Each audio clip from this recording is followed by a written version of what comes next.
ছাত্রলীগের কোনো পুনর্বাসন কেন্দ্র হয়ে গেছে কিনা। আমরা চাই আপনারা আপনাদের ফ্রেশ মানুষ দেন। ফ্রেশ মানে কি, যার সাথে লীগের কোনো গন্ধ নাই, কোনো অ্যাটাচমেন্ট নাই।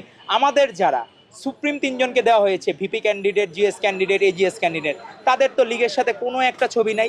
তারা তো হলে বিচরণ করে, সব জায়গায় থাকে, ফার্স্ট ইয়ার থেকে। বন্দুকের নলের মুখেও তো তারা কোনোদিন আপোষ করে নাই, তো ছাত্রলীগের সাথে প্রোগ্রাম করে নাই, হলে হলে ফ্রি থাকার জন্য বা হলে মাগনা খাওয়ার জন্য ছাত্রলীগের স্লোগান দেয় নাই তো। তো এই যে পার্থক্য, গুণগত পার্থক্য, সাধারণ শিক্ষার্থীরা বোকা না।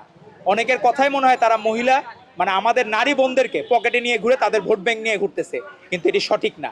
তারা যে মিথ্যাচারের রাজনীতি শুরু করেছে, সেই রাজনীতি কিছুদিনের মধ্যেই 9 সেপ্টেম্বর ভোটের মাধ্যমে আমাদের বোনরাই প্রমাণ করবে, আমাদের ভাইরাই প্রমাণ করবে যে ছাত্রদলই একমাত্র আদর্শের ধারক। বাংলাদেশকে তারা ধারণ করে এবং এই ধারণ করে এতদিন স্যাক্রিফাইস করেছে।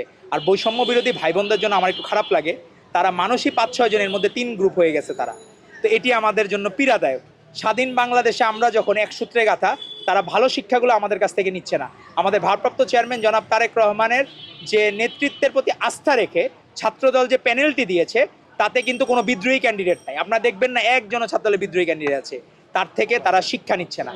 তারা শিক্ষা নিচ্ছে না এই জায়গা থেকে জন্যই তারা কিন্তু অনেক জায়গায় ভিক্টিমাইজড হচ্ছে। তো আমরা প্রত্যাশা করব আমাদের বৈষম্য বিরোধী ভাইয়েরা তাদের বিভক্তি ছেড়ে আসুক। আমরা একসাথে কাঁধে কাঁধ মিলিয়ে রাজনীতি করেছি, তাদের জন্য শুভকামনা থাকবে।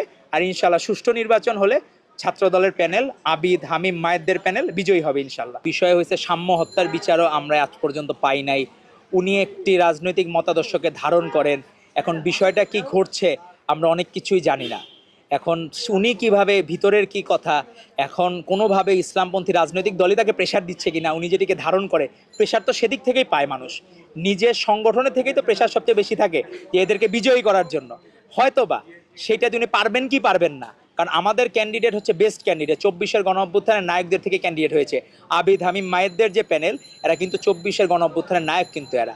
আর তারা যে সংগঠনটি ইসলামী ছাত্র শিবির, তারা মাস্টার মাইন্ড হইতে পারে, কিন্তু রাজপথে একটা মূর্খ আমাদের রিকশাওয়ালা ভাই, সেও কিন্তু দেশপ্রেমী। তার আপনি অবদানকে অবজ্ঞা করতে পারবেন না। এখন তাদের এই ধরনের কেন পাওয়া যায় না, সেটি খুবই মানে আসলে বিব্রতকর। আমরা চাই সবাই প্রকাশ্য রাজনীতি করুক। আর ভিসি যেটি বলেছেন, আমরা আশা করব উনি ওনার যে সংগঠনকে ধারণ করেন তার ঊর্ধ্বে উনি যাবেন, উনি সবার ভিসি হবেন। ধন্যবাদ।